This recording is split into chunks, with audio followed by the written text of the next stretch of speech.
time for a bit of meditation. I meditate throughout the day, and this is just the one I do on Instagram and Facebook. How are you? Well, I hope. If you're used to meditation, great. Just hang on for a little bit while I explain what I do, just for people who are new to meditation. Because there are a few kind of misconceptions about meditation. One of them being that you should just know how to do it, like you should just automatically know what you're doing, which a lot of people understandably don't, and quietly will say to me, so what do you actually do?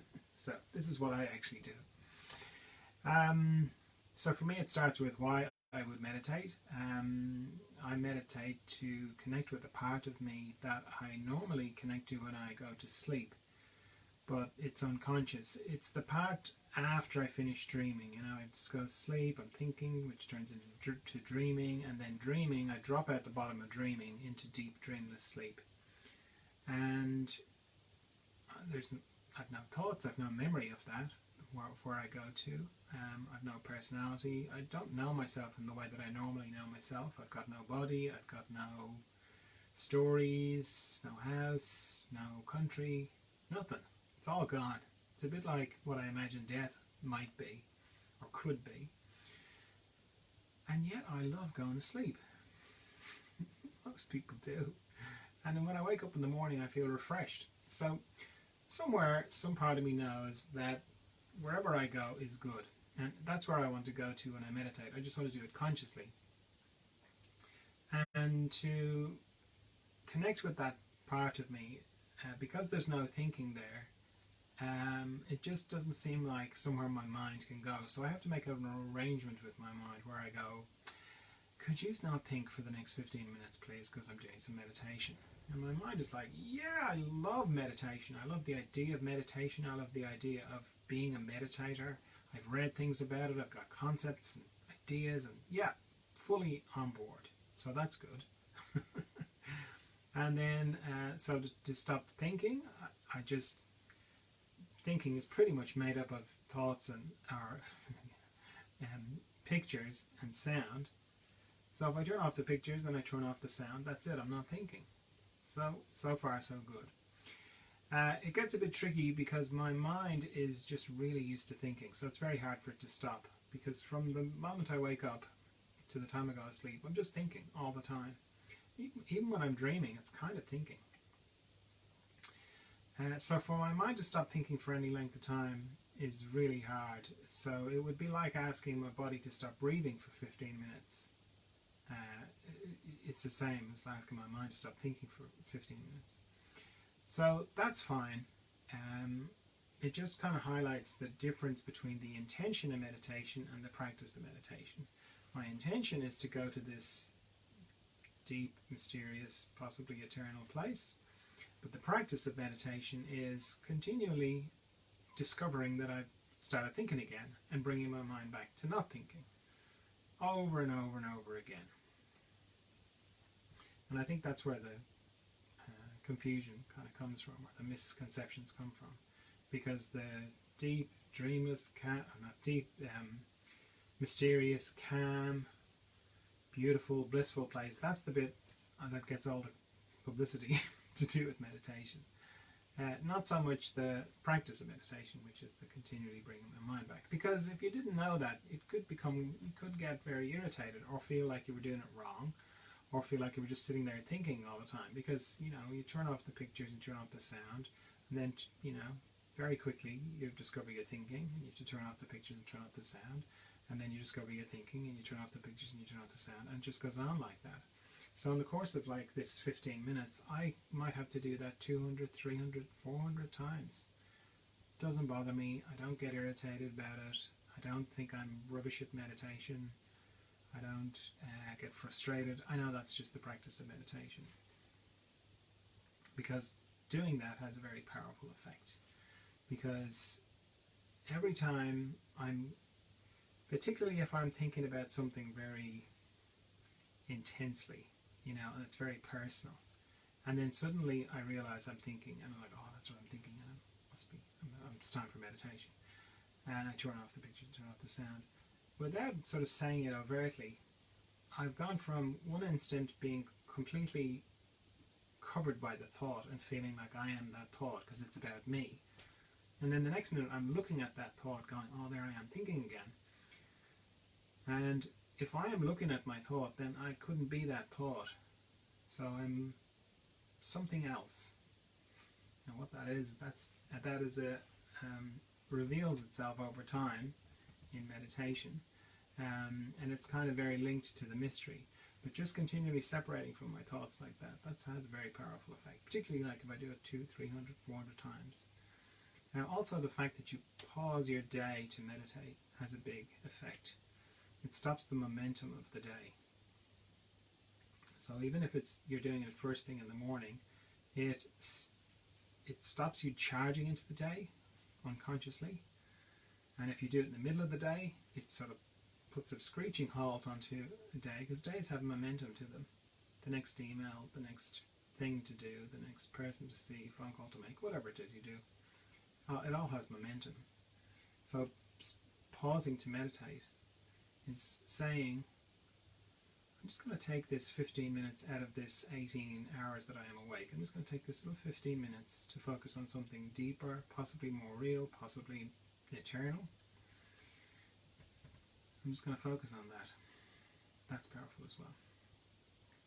So it's a lot more than just sitting there thinking. So concurrently with all of that not thinking business, I'm also letting go of tension in my body. And I have a system for that because it's a bit vague. When I close my eyes inside, it's a bit, vague and soupy. So I start on my head and I work my way down to my feet, and then I come back up very slowly, and I just keep doing that. And anywhere I find tension, I just let it go, and I use my out breath to do that. And that's a good way of remembering to breathe, because it's easy to forget to breathe in meditation. I'm paying particular attention to anywhere that goes across my body. So you can think of your body like a stream, and anywhere that goes across is like a log in the stream. It just has a tendency to accumulate tension. So I'm paying particular attention to my eyes, my jaw, my mouth, tongue, base of my neck, shoulder girdle, all my joints, elbows, shoulders, wrists, finger joints, knees, ankles, toes, and then also my respiratory diaphragm, all my intestines, your heart area as well. It's hard to let tension go from your heart though, so it can be tricky. It's not as easy as these other areas. Pelvic floor as well. I set a timer because I don't want to be thinking about how long I've been meditating for. So if you're new to meditation, maybe set a shorter timer, because 15 minutes is a long time. Maybe set it for 5 minutes and just do that 3 times. So, if there are no questions or comments, let me just get my timer organized. Don't have my watch with me, so I'm not even sure what this is going to sound like. But it's going to be 1 hour and 15 minutes. That's going to be a long meditation. Okay, so off we go into the mystery.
Okay.